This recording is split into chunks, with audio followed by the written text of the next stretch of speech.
할렐루야. 2025년 1월 8일 첫 번째 수요 예배에 오신 성도님들을 주님의 이름으로 환영합니다. 함께 찬송가 347장 허락하신 새 땅에 찬송하겠습니다. 찬송 후에 장명희 권사님 기도해 주시겠습니다.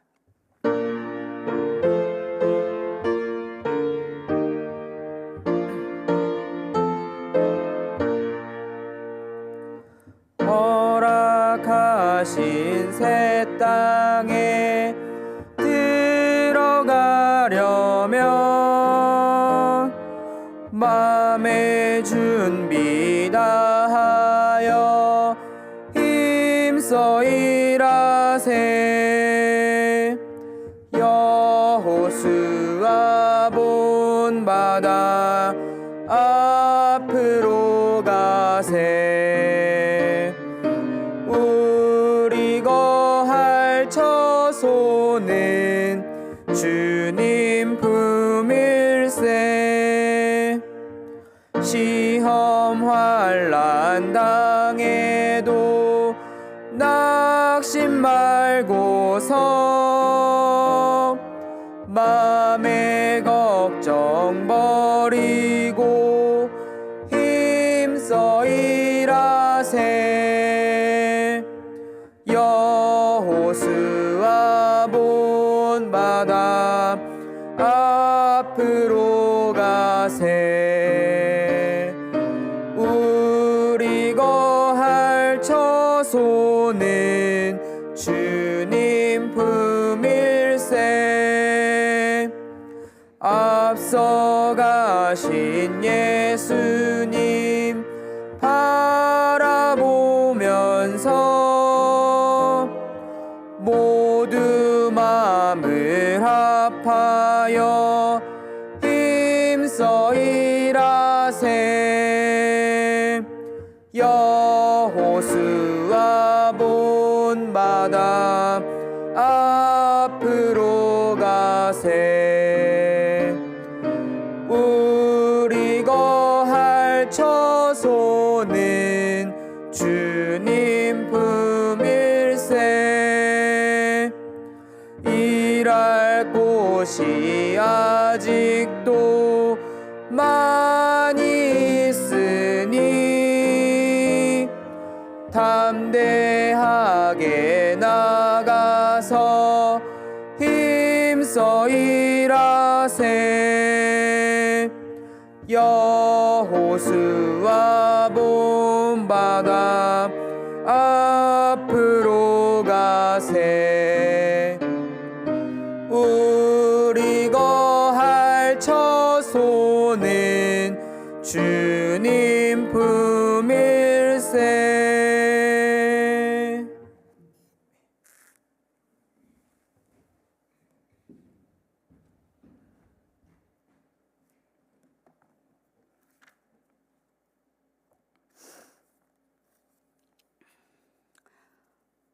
어제나 오늘이나 변함없으신 하나님 아버지, 감사합니다. 지난해 우리의 삶을 인도하여 주시고 보호해 주신 하나님의 크신 은혜에 감사드립니다. 또한 새로운 한 해를 허락하신 하나님께 이 시간 모든 영광을 올려드립니다. 새해에는 믿음으로 결단하여 하나님의 말씀을 붙잡고 강하고 담대하게 살아갈 수 있도록 마음을 새롭게 하여 주시고 영적인 힘과 지혜를 더하여 주시옵소서. 주님, 세상에 살다 보니 저희들의 믿음이 흔들립니다. 불평과 원망이 있었습니다. 또 옆에 있는 형제 자매들과 또 이웃들을 사랑하지 못했던 것도 있습니다. 저희들의 믿음이 없음을 용서해 주시고 더 사랑할 수 있는 마음을 허락하여 주시옵소서. 하나님 아버지, 우리 교회가 올 한 해 함께 지어져가는 공동체가 되어서 각 부서와 구역 식구들이 함께 서로 사랑으로 격려하며 감싸주며 보담아주며 은혜로 충만하여서 우리 우리 교회가 든든히 서가게 하소서. 영아부와 유치부, 아동부, 유스, EM 자녀들이 올 한 해는 믿음으로 하나님의 비전을 가지게 하시고 믿음으로 살아갈 때에 하나님이 기쁨이 되는 자녀들이 되게 하소서. 하나님 아버지, 아동부 유수 목회자를 청병하는 가운데 있습니다. 기도하는 가운데 있습니다. 준비된 주의 종을 보내 주시옵소서. 하나님, 슬픔을 당한 가정 위에 하나님의 위로하심이 함께 하셔서 모든 장례 절차가 은혜 가운데 잘 마치고 돌아올 수 있도록 하나님 인도하여 주시옵소서. 하나님 아버지, 우리나라 대한민국을 하나님 손에 맡깁니다. 아버지 하나님, 긍휼히 여겨주시고 불쌍히 여겨주시옵소서.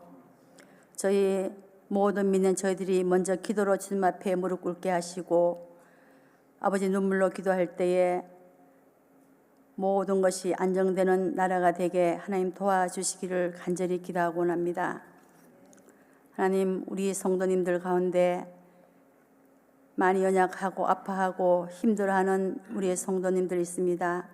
하나님 찾아가 주시고 마음을 만져주시며 간절히 저희들이 함께 기도할 때에 하나님의 치유하시고 회복하심이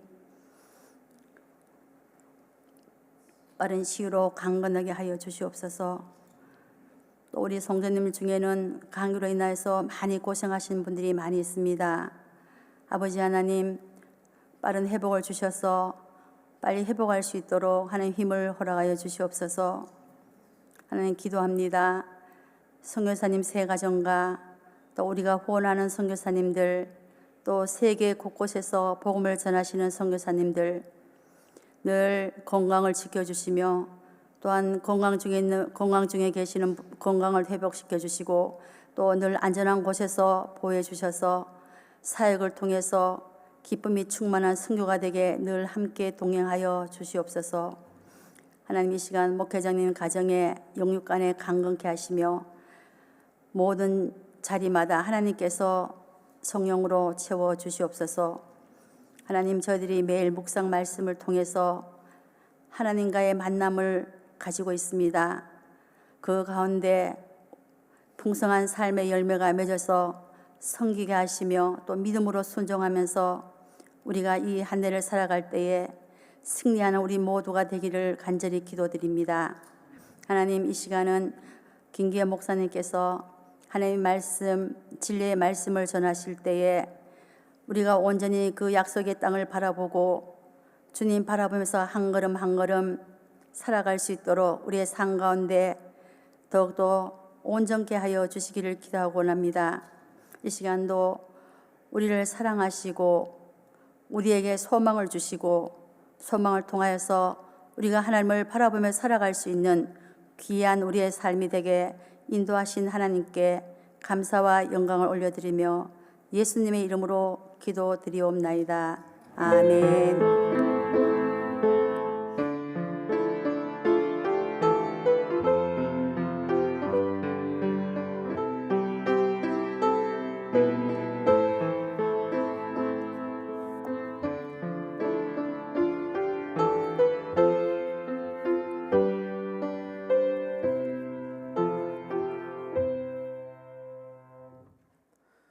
교회 소식을 두 가지 알려드리겠습니다. 시무권사 기도회가 13일 월요일 저녁 7시 소예배실에서 있습니다. 시무권사 기도회가 13일 월요일 저녁 7시 소예배실에서 있습니다. 그리고 구역장 모임이 돌아오는 주일 1월 12일 늦은비 예배 후에 소예배실에서 있습니다. 우리 구역장 모임이 돌아오는 주일 1월 12일 늦은비 예배 후 소예배실에서 있습니다. 오늘 우리에게 주시는 하나님 말씀은 구약성경 여호수아 24장 14절 15절 두 구절입니다. 오늘은 묵상 본문 미리 맛보기 시간으로 여호수아서 전체를 살펴보고자 합니다. 오늘 우리가 함께 읽을 말씀은 여호수아 24장 14절 15절 말씀입니다.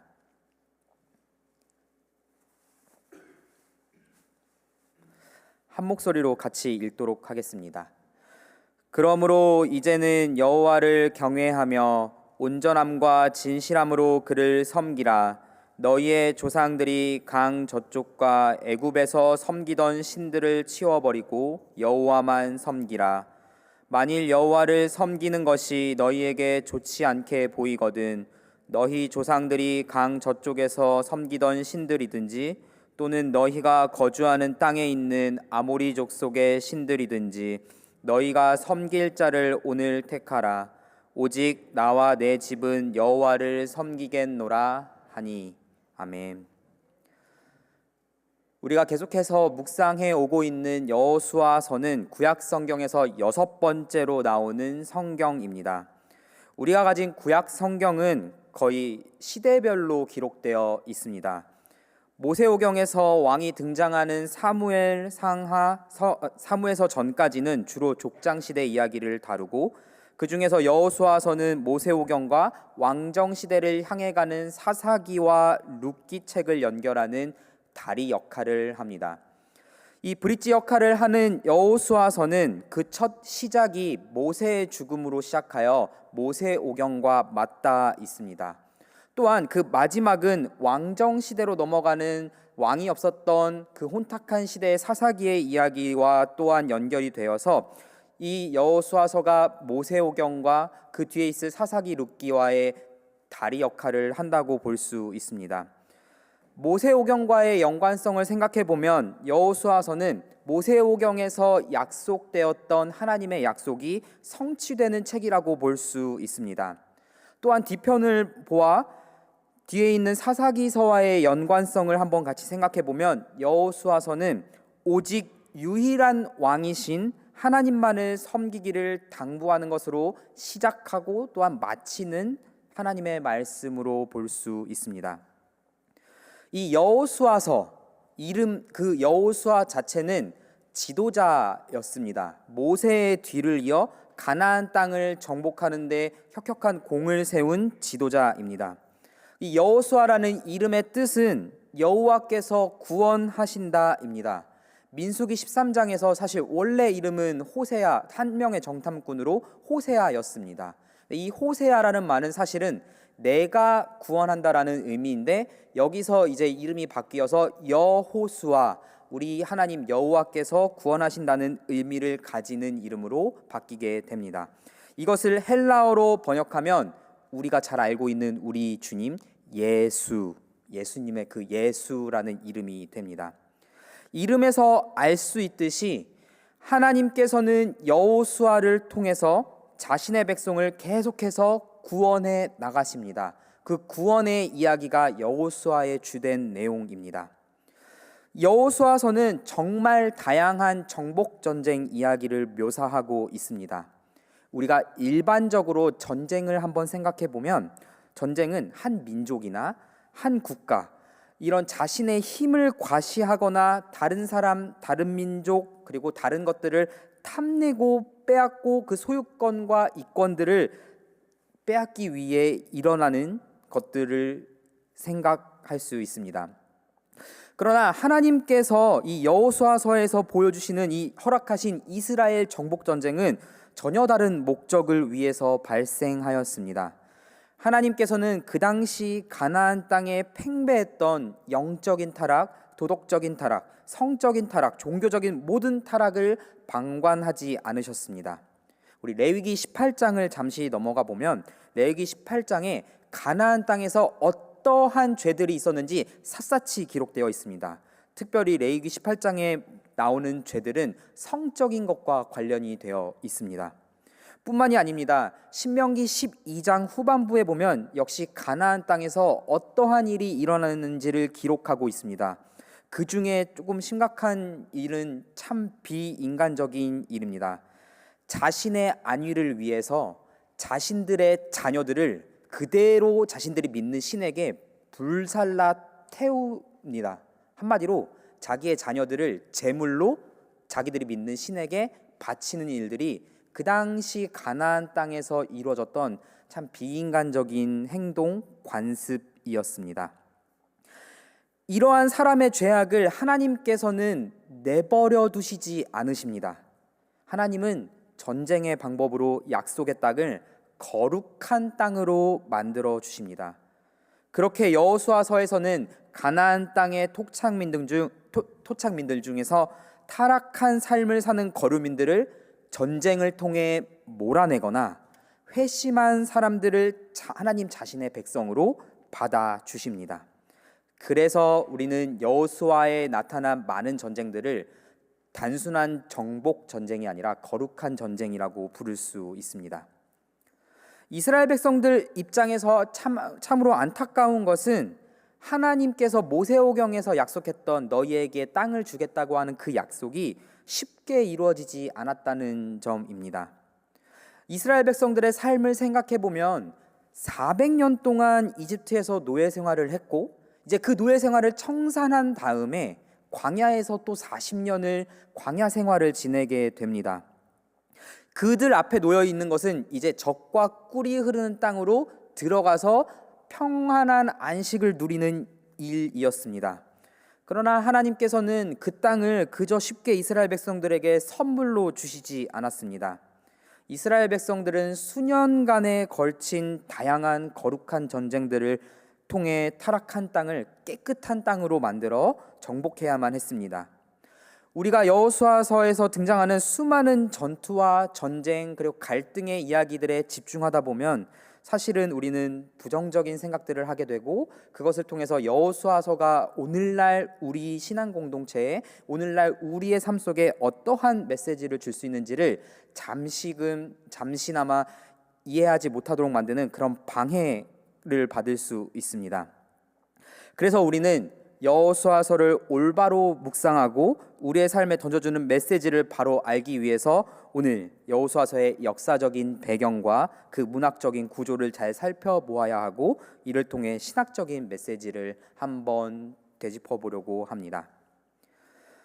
먼저 여호수아서의 시대적 배경을 보고자 합니다. 여호수아서는 여호수아 시대적 배경은 약 주전 14세기 정도, 이집트에서 400년 동안 괴롭힘을 받던 이스라엘 백성들이 하나님께서 세우신 모세 지도자를 통해 출애굽하여 이집트로부터 나와서 40년 동안의 광야 생활을 마친 뒤에 가나안 땅으로, 약속의 땅인 가나안 땅으로 들어가는 내용이 여호수아서의 주된 내용입니다. 먼저 그 당시는 이집트라는 나라가 오늘날의 미국과 같은 초강대국이었습니다. 이집트는 주전 16세기에서 14세기에 이르기까지 주변 국가들을 호시탐탐 공격하고 점령하고 심지어는 노예로 삼아서 조공을 거둬들이며 더 포로로 잡아오는 사람들에게 부역을 부과하곤 했습니다. 그 당시 아프리카에 위치한 이집트에 필적할 만한 나라가 하나 더 있었는데, 그것은 메소포타미아 지역, 지금 오늘날로 봤을 때는 시리아, 이란, 이라크가 있는 그쪽 지역에 있던 미탄니라는 왕국이었습니다. 이 북부 쪽에는 미탄니라는 왕국, 남부 쪽에는 이집트라는 이 두 나라가 서로 팽팽하게 오늘날의 중동 이스라엘이라는 불리는 가나안 땅이 있는 그 지역을 다스리고 있었습니다. 당연히 이 두 나라는 큰 강대국이었기 때문에 서로 전쟁을 피하고 싶어서 시리아 지역과 우리가 보는 이 가나안 땅 지역을 이집트의 손에 넘겨주게 됩니다. 가나안 땅과 이 시리아 지역은 그렇게 이집트의 제국주의 손에서 지배를 받던 나라였습니다. 정리하면 여호수아가 가나안 땅에 입성할 그때에 가나안에 있던 많은 도시 국가들이 있었습니다. 헷 족속, 기르가스 족속, 아모리 족속, 브리스 족속, 그 외에 많은 가사, 아스돗, 아스글론, 그 외에 많은 점령당한 그 모든 나라들이 도시 국가로 가나안 땅에서 번성했던 나라들이었습니다. 그런데 이 이집트가 점차 무너지기 시작합니다. 그 무너지기 시작한 때가 언제냐면 14세기에 이집트를 다스리던 아멘호텝 4세라는 왕이 있었을 때였습니다. 이 왕은 국내 정세나 국제 외교적인 것에 더 치중하기보다는 종교에 관심이 많았습니다. 그래서 종교개혁을 일으키려고 했었고, 이 아멘호텝 4세가 자신이 믿던 아톤이라는 태양신을 유일신으로 섬기고자 했습니다. 그런데 이집트에는 우리가 아는 것처럼 참으로 많은 신들이 존재했습니다.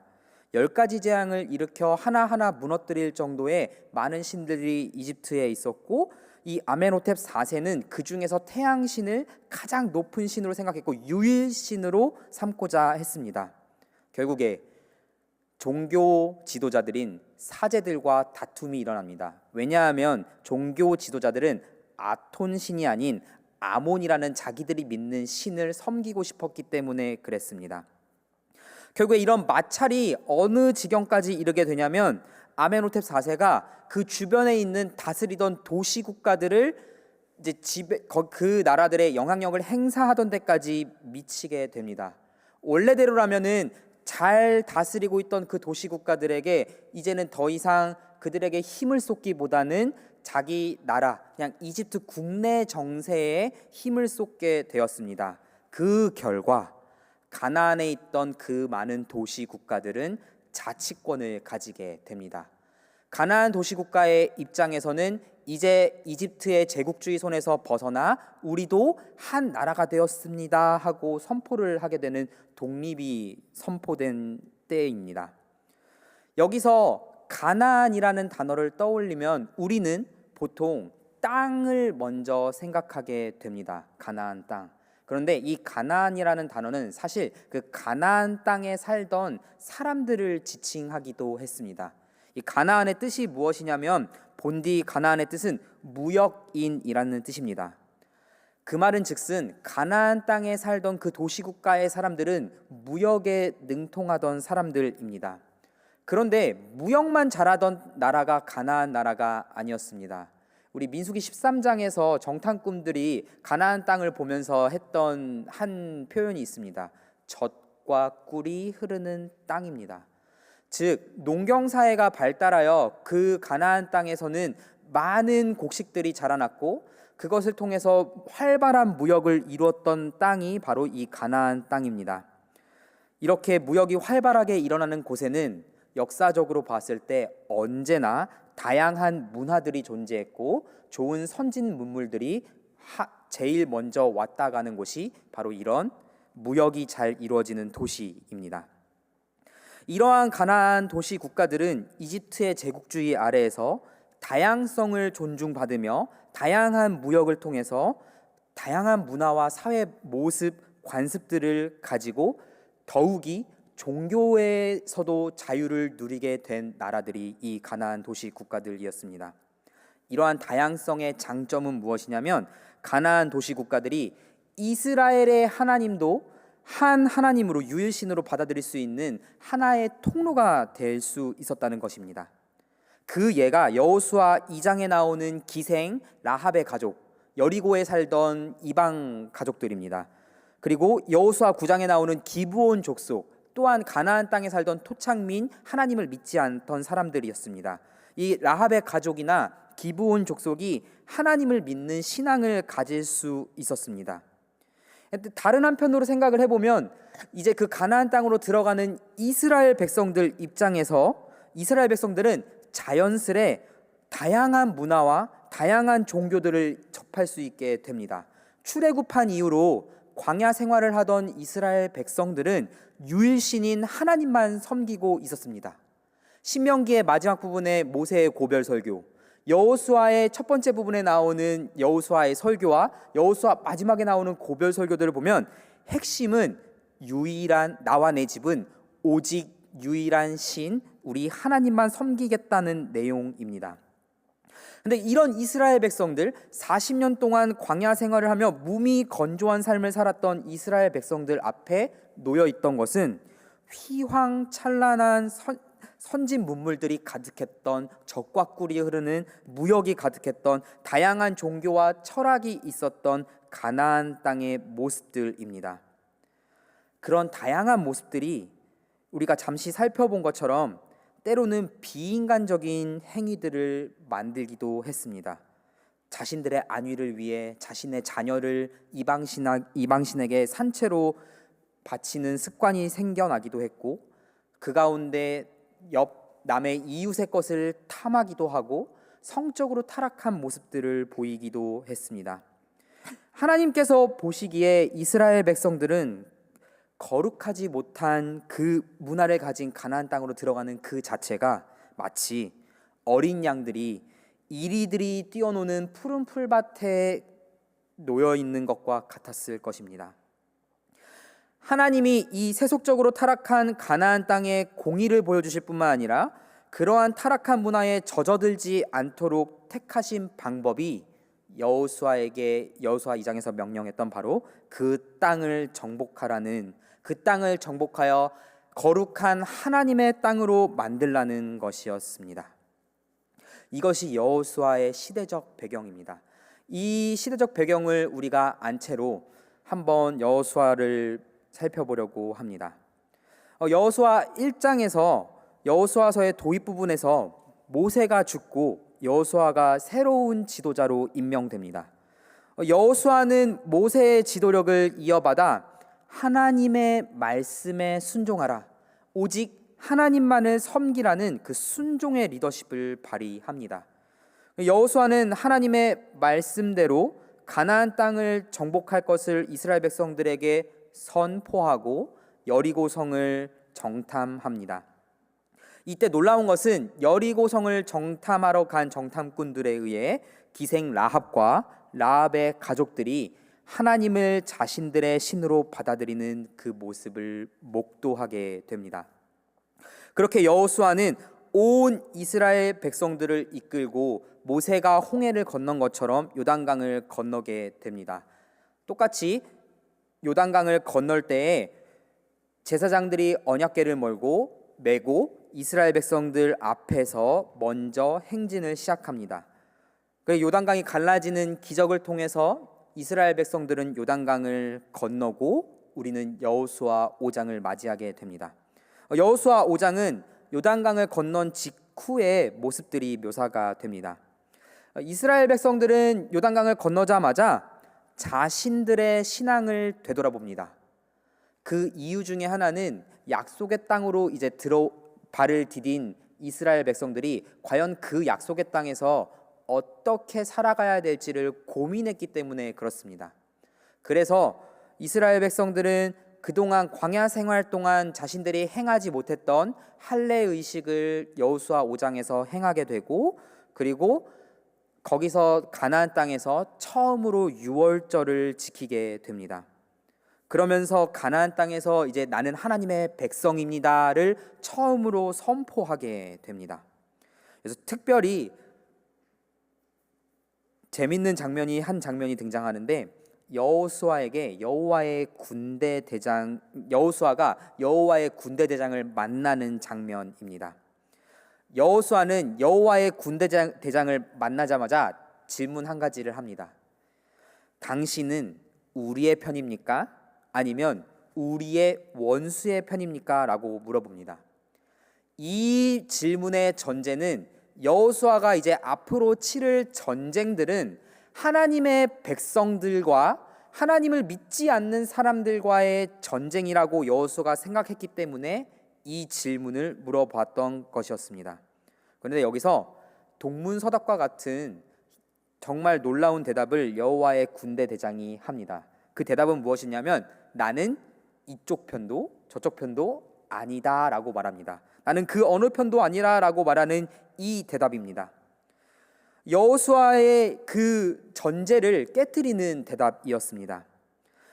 여호수아에서 나오는 정복 전쟁은 하나님의 백성들이 하나님을 믿지 않는 사람들을 공격해서 그것을 빼앗는 전쟁이 아니라, 가나안 땅 정복 전쟁은 하나님이 계획하시는 그 구원 계획이 이루어지는 한 역사적인 한순간을 보여준다라는 점에서 이 대답은 놀라운 대답입니다.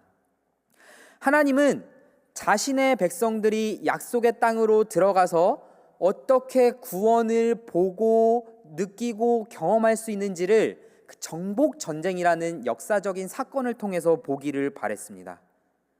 만약에 하나님이 편을 갈라서 싸우게 만들어서 나는 내 편인 우리 하나님을 믿는 사람들을 도와줄 거야 라고 했다면 여호수아의 정복 전쟁은 선과 악의 싸움처럼 보일 수도 있습니다. 하지만 하나님은 그런 선과 악의 구도를 만들기보다 하나님의 구원 계획이 역사 속에서 어떻게 이루어졌는지를 사람들에게, 그것도 하나님을 믿는 사람들과 하나님을 믿지 않는 사람들 모두에게 보여주고 싶어 하셨습니다.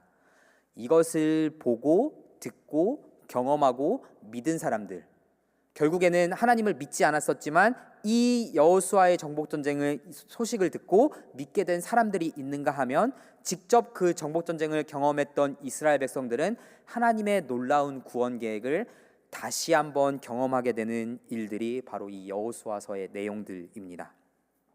그렇게 여호수아 6장부터 12장은 실제로 전쟁들의 이야기가 펼쳐집니다.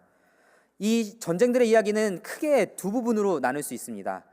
여호수아 6장에서 8장까지 앞부분은 딱 두 가지 전쟁만 나옵니다. 하나는 여리고성 전투와 하나는 아이성 전투입니다. 이거는 되게 자세하게 묘사되어 있습니다. 이와는 다르게 여호수아 9장에서 12장은 조금 간략하게 수년간에 이루어졌던 짤막짤막한 전투들이 묘사됩니다. 여기서 여리고성 전투와 아이성 전투가 이렇게 길게 할애된 것 중에 하나는 이 두 전투는 대조되는 모습을 보여주기 때문에 그렇습니다. 먼저 여리고성은 하나님의 신실하심을 보여주는 전투입니다. 반대로 아이성 전투는 이스라엘 백성들이 불순종했기 때문에 실패했다고 보여지는 전투입니다. 하나님의 신실하심과 이스라엘 백성들의 불순종이 대조되는 전투가 바로 이 두 전투입니다. 여리고성 전투에서 이스라엘 백성들은 완전히 전적으로 순종하는 모습을 보입니다. 하나님 말씀대로 행합니다. 이 이야기의 핵심은 하나님께서 구원을 계획하시고 그 계획대로 순종하며 이루어간 사람들의 모습이 바로 하나님의 직접적인 그 구원의 계획의 참여자, 하나님의 그 구원의 계획을 받아 누리는 하나님의 신실한 백성이 됨을 보여주는 것이 바로 이 여리고성 전투입니다. 근데 이와 반대되는 아이성 전투는 비극적인 이야기로 시작이 됩니다. 아간이 이 여리고성 전투에서 있었던 그 전리품을 훔치면서 그 이야기가 시작됩니다. 사실 잘못을 저질렀을 때 그때 바로 하나님께 회개했으면 다행이었는데 처음엔 작았던 그 잘못의 눈덩이가 점점 커지게 됩니다. 나중엔 거짓말을 하게 되고 결국에 아간은 하나님께 벌을 받게 되고 이스라엘 백성들은 아이성 전투에서 패배를 하지만 결국에는 하나님은 승리를 얻게 도와주십니다. 그 승리를 얻는 방법은 바로 아간이 벌한 뒤에 하나님께서 참 구원의 주인 되심을 보여주는 그 모습을 통해서 아이성 전투에서 승리를 얻게 됩니다. 이 두 이야기를 통해서 우리가 알 수 있는 핵심 한 가지는 구원은 오직 하나님께 달려 있다라는 것입니다. 여리고성은 확실히 순종해서 얻은 구원을 보여주었다면 아이성은 불순종했을 때 결국에 이거를 다시금 구원으로 어떻게 이루어가는지 하나님이 보여준 하나님의 주권을 보여준 이야기들입니다. 그리고 여호수아 9장으로 넘어가면서 이제 또 두 가지 이야기가 대조가 됩니다. 여호수아 9장에서는 기브온 족속이 이스라엘과 화친 조약을 맺어 하나님을 믿게 됩니다.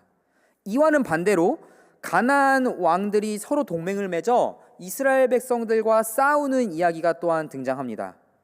결국에 전쟁의 결과는 이스라엘 백성들이 승리합니다. 하지만 가나안 땅에 있던 어떤 민족은 하나님을 믿게 되고 가나안 땅에 있던 어떤 민족은 하나님을 믿지 않는 모습을 보여주면서 결국에 이 모든 승리는 다 이스라엘 백성들, 하나님의 신실하심을 보고 경험한 그 이스라엘 백성들에게 있었음을 여호수아 9장에서 12장이 보여주고 있습니다. 그리고 여호수아 13장에서 22장은 이제 그 땅에 있던 모든 거의 전쟁들을 마친 이후에 땅을 어떻게 나눌지 하나님께서 설명해 주시는 내용들이 나옵니다. 되게 길지만 사실 이 내용들을 보다 보면은 이 땅이 어디에 있고 참 글로만 읽으면 헷갈릴 때가 많습니다. 그래서 제가 그 다음 페이지에 보면 5페이지에 그림으로 준비했습니다. 수년간 전쟁을 치르면서 이 출애굽한 그 세대들의 자녀들인 출애굽 2세대들이 가나안 땅을 정복하면서 이제 요단 동편에는 르우벤, 므낫세 반지파, 갓지파가 땅을 얻게 되고 나머지 지파들이 이제 요단 서편에 있는 땅을 얻게 되는 그 그림을 준비했습니다. 사실 이 그림만 보고 또한 글들만 읽으면 이 지파가 이 땅을 얻었구나, 이 지파가 이 땅을 얻었구나. 근데 이게 과연 얼마나 중요한 내용일까라는 생각을 할 수도 있습니다. 근데 이 내용이 중요한 것 중에 하나는 무엇이냐면 이 땅의 분배는 이미 창세기에서 아브라함에게 하나님이 하셨던 약속이 성취되었음을 눈으로 직접 보여주는 내용입니다. 글로 적혀 있지만 이것을 이렇게 그림으로 표현하면 진짜로 이 하나님의 백성들, 이스라엘 백성들의 각 지파가 아브라함에게 했던 그 땅에 대한 축복과 그 약속을 진짜 실제로 성취된 것을 얻었구나라고 볼 수 있게 되는 내용이어서 이 땅 분배의 내용, 약속의 성취의 내용은 참으로 중요한 내용들입니다. 그 이후에 여호수아 23장, 24장은 신명기 마지막 말미처럼 여호수아의 고별 설교를 통해 마무리하게 됩니다. 여호수아 고별 설교의 핵심은 하나님의 말씀에 순종하는 자들, 하나님과 맺은 언약을 신실하게 이행하는 자들은 그 약속의 땅에서 생명과 복을 받아 누릴 수 있고, 그러지 못한 자들은 가나안 땅에 거류하다가 멸망한 족속들처럼 약속의 땅에서 하나님의 심판을 받아 심지어는 멸망하게 되고 포로로 끌려가게 된다는 그 내용으로 고별 설교는 마무리하게 됩니다. 지금까지 여호수아서 1장부터 24장까지의 내용을 살펴보면서 핵심적인 메시지를 4가지 뽑아 보았습니다. 이 핵심적인 4가지 메시지를 계속해서 머리에 상기시키면서 우리가 매일매일 하루하루 여호수아서를 묵상하면서 보다 보면은 하나님께서 오늘날 우리에게 어떠한 메시지를 전해주는지를 조금 더 명확하게 찾아볼 수 있을 겁니다. 첫 번째로 여호수아서에서 찾아볼 수 있는 메시지는 가장 중요한 메시지입니다.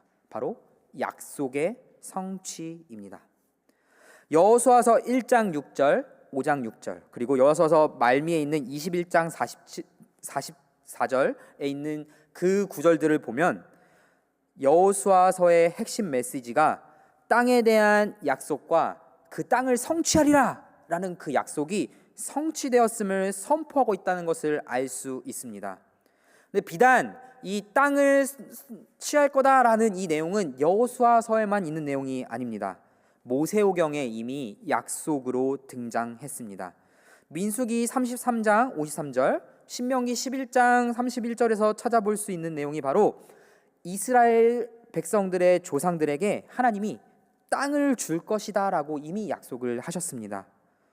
그 약속이 여호수아서에서 첫 부분부터 마지막까지 이루어지는 것을 우리는 볼 수 있습니다.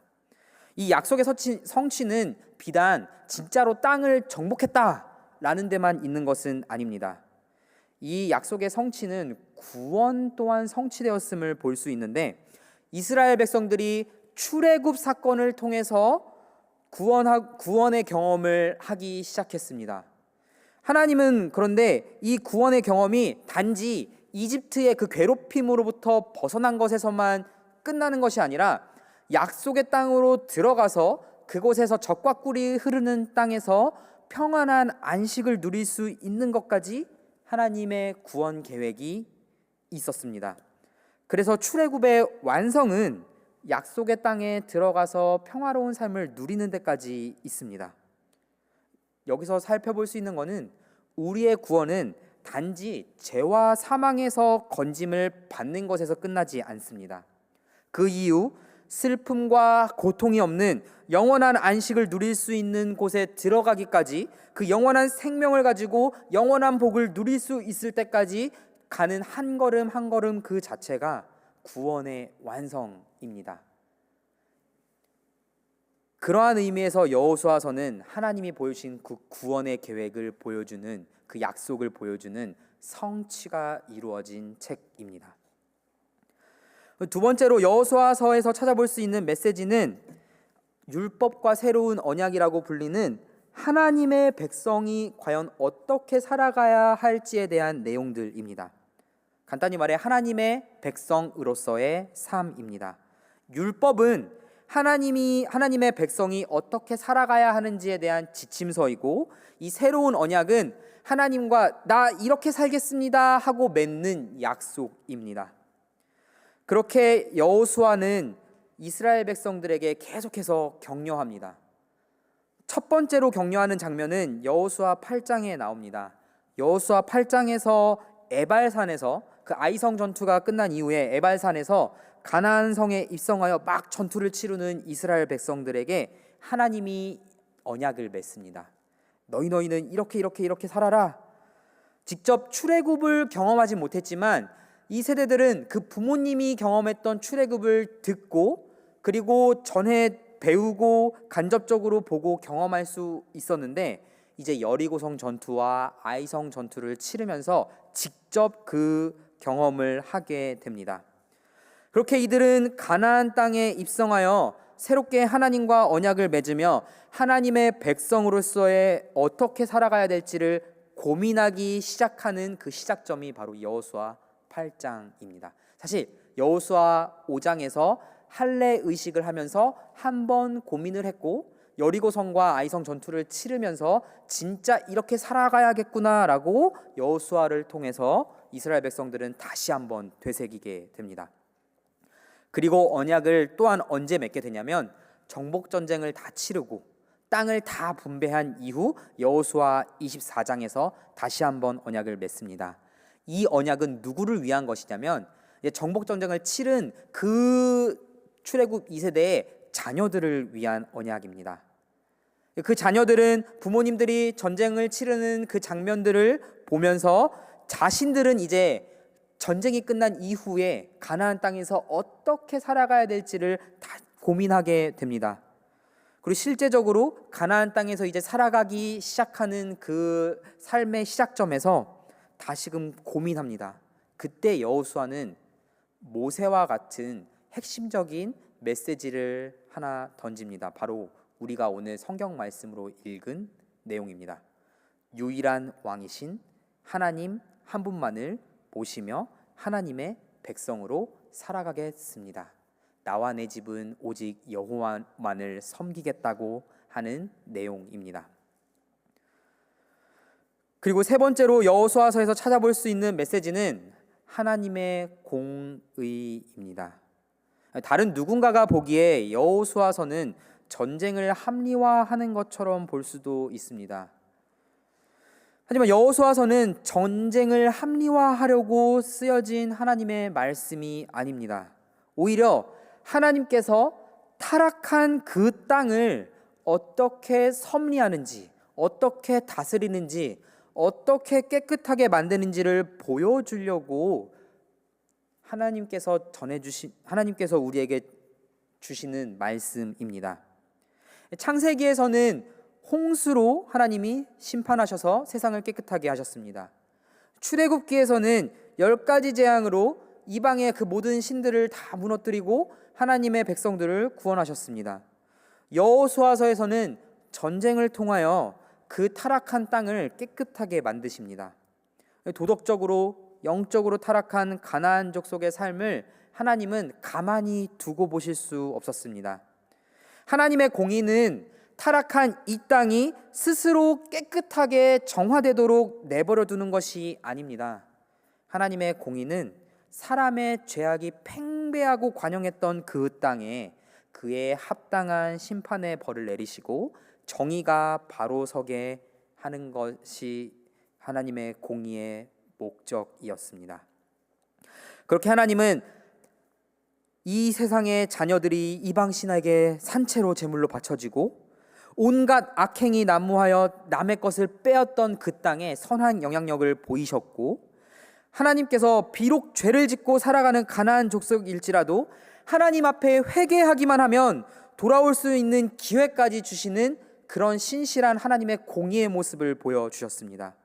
그러지 못한 가나안 족속들은 하나님의 공의 앞에 엎드려지게 됩니다. 이 하나님의 공의의 칼은 양날의 검입니다.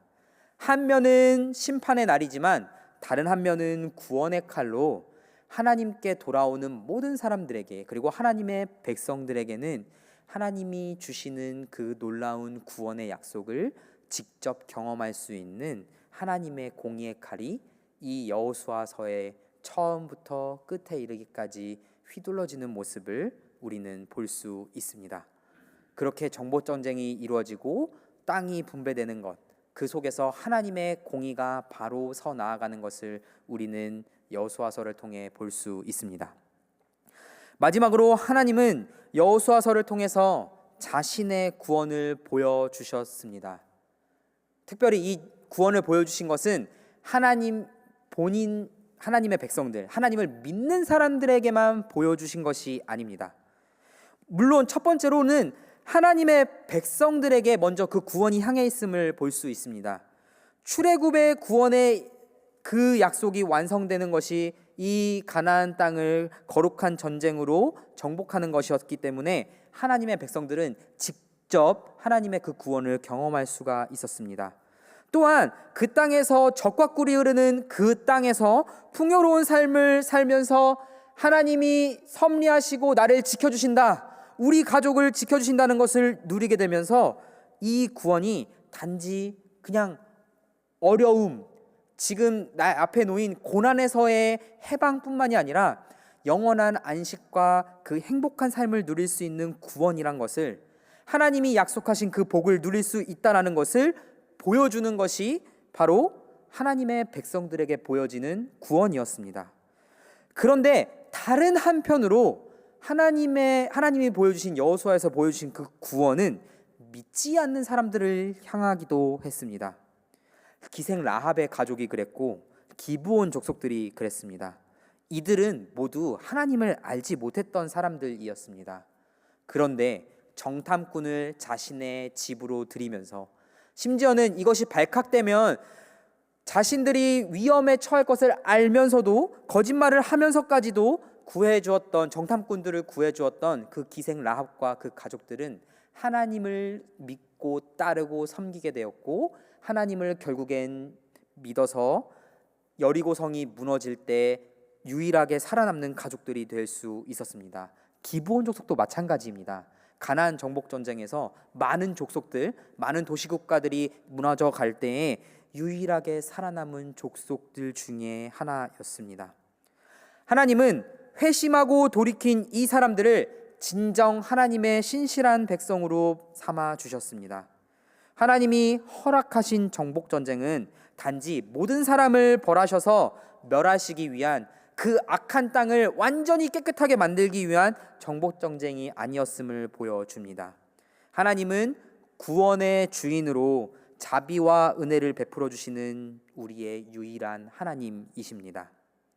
이러한 하나님께 우리가 해야 할 것은 오늘 여호수아서의 고별 설교에 나온 핵심 내용, 오직 한 분 하나님만을 섬기고 그분의 말씀에 순종하며 하루하루 살아가야 하는 일입니다. 말씀을 정리하면서 여호수아서는 구원의 주인 되시는 하나님의 신실하심을 볼 수 있는 책이라는 것을 다시 한번 묵상하게 됩니다.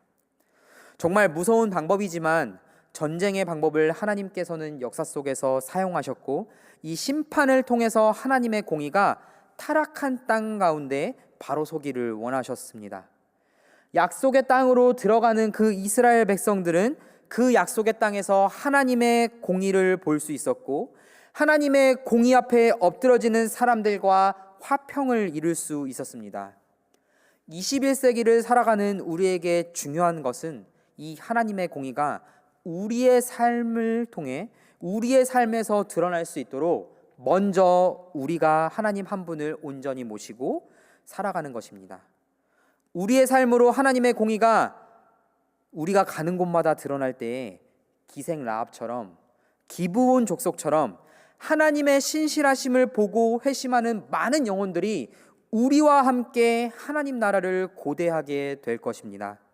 그 하나님 나라는 이미 하나님의 구원이 시작되었고 성취되어지고 있으며 완성되어질 슬픔과 고통이 없는 영원한 생명을 누릴 수 있는 나라입니다.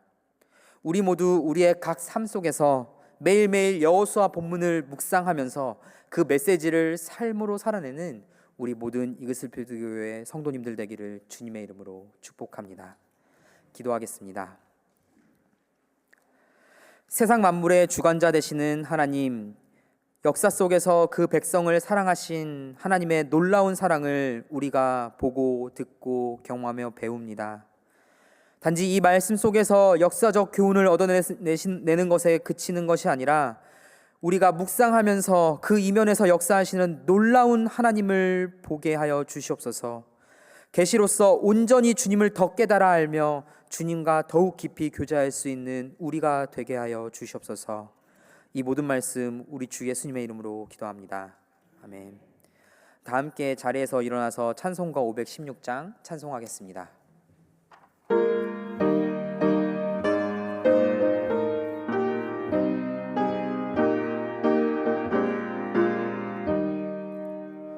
옳은 길 따르라 의의 길을 세계 만민의 참된 길, 이 길 따라서 살기를 온 세계 전하세. 만 백성이 나갈 길, 어두운 밤 지나고 동튼다.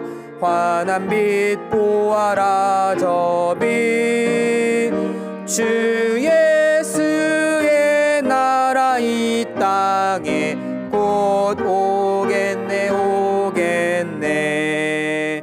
주 예수 따르라 승리의 주, 세계 만민이 나갈 길과 진리요 참 생명, 내 창검을 부수고 다 따르라 화평왕.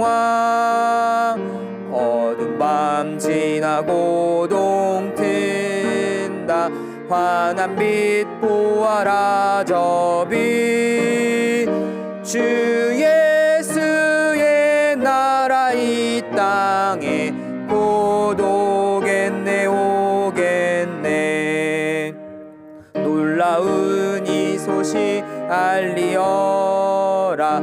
세계 만민을 구하려 내 주 예수를 보내신 사랑의 하나님, 만 백성이 따를 길, 어두운 밤 지나고 동튼다. 환한 빛 보아라 저 빛, 주 예수의 나라 이 땅에 곧 오겠네 오겠네. 고난길 헤치고 찾아온 길, 많은 백성을 구한 길, 모두 나와서 믿으면 온 세상이 마침내 이 진리에 살겠네. 어두운 밤 지나고 동튼다. 환한 빛 보아라 저 빛, 주 예수의 나라 이 땅에 곧 오겠네 오겠네.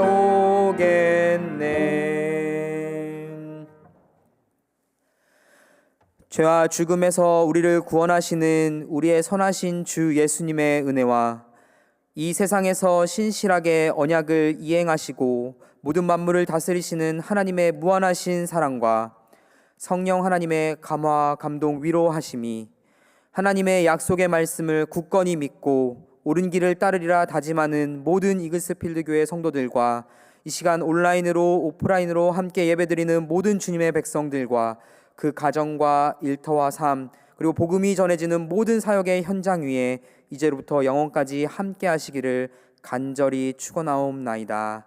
아멘.